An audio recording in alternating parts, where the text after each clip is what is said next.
taking this old cabinet door and turning it into a really fun sign for your kitchen or your home gathering area. Got my supplies together, so let's get started. When working with old cabinet doors, be sure to thoroughly clean it. I'm using a product called Humble Sud that I share on my website.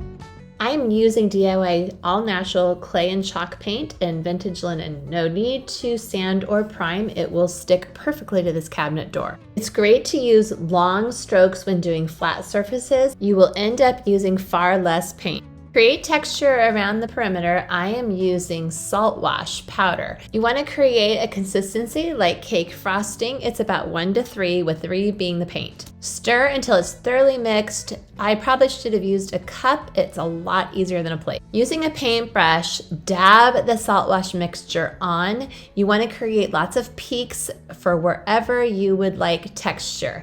Here I'm showing how to go up and down. You want to pounce it on, not paint it. Allow the salt wash to totally dry.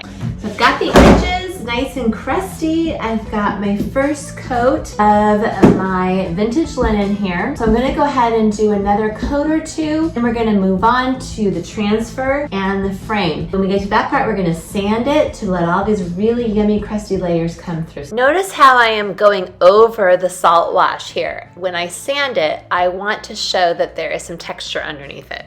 I'm going to put this DIY paint and Marquee around the edges here, and then we're gonna let that dry and sand it back, and it's gonna be amazing. I am taping off the edges with frog tape, green tape. It's not gonna be a totally clean fit because there is texture, but I want to protect it. Taping off is tedious, totally worth it if you want to get a good crisp edge. So one more step, all taped up. Use your fingernail, use a clean paint key, use one of these little stir sticks. Go around your edge and make sure really tape down. I used to paint cabinets for a living and I hated this part, but my goodness, it's worth it when you want to have a really nice finished project. Pay special attention to the corners as well, and we're just about ready to paint. For the last part, I am using DIY paint and Marquee, and I'm gonna get a nice coat all around this crusty edge, and we're gonna let that dry, go sand it, and hopefully we'll see some of those yummy layers. At this stage, you want to use more paint because you're going to want to get into all those crevices so you'll see all the texture.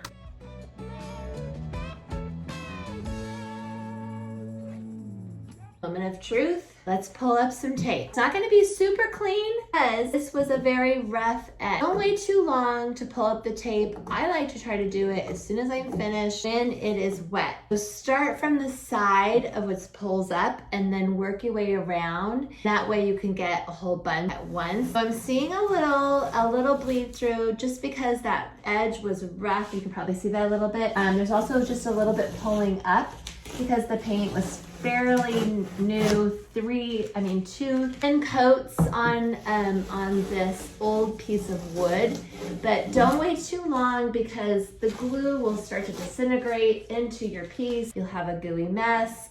You might break the seal of the paint. This works really great, especially with DIY paint, because no latex or acrylic, so you're not going to get a tear. If you are painting something that has that in it, use a razor blade to cut that seal, especially if you're doing kitchens, which I don't recommend using anything but DIY paint for kitchens for that reason. But if you are, use a razor blade to cut the seal here. Otherwise, you risk having the paint pull up with the tape when so the paint here has dried with this. So let's just keep pulling, and we're just about finished. And I'm gonna take this to dry, and next part will be the fun sanding. I want a very smooth finish, so I am going to use a piece of 320 grit sandpaper. I like to fold it in half, then tear it in half, then fold it in thirds. This way I have 3 surfaces to use to smooth out my finish. I lightly go over the surface and then wipe off the dust.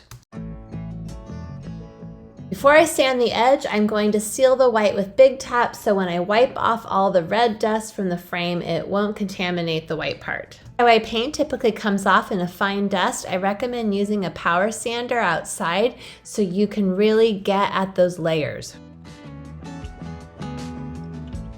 I added the IOD transfer COTS walls and I cut out the charcuterie part. Please check out my other videos for how to use a transfer. They're easy and fun. Secret tip to make your piece stain resistant. Use a brush on coat and after it dries, add clear wax. Liquids like wine and coffee will just pool up. I really want those edges to shine, so I am applying some DIY paint gold gilding wax and some dark wax with my finger, and then I will use a painter's rag or just a lint-free cloth to buff and rub it in. Once the wax set up, I buffed it with a lint-free rag. It is so perfect and I can't wait for someone to use it. I love the way this turned out, all from an old cabinet door. If you like this project, please like and subscribe. Please come hang out with me at my website at redouxinteriors.com. Everything that I used in this project is available and I love sharing junk makeovers with anybody who will listen.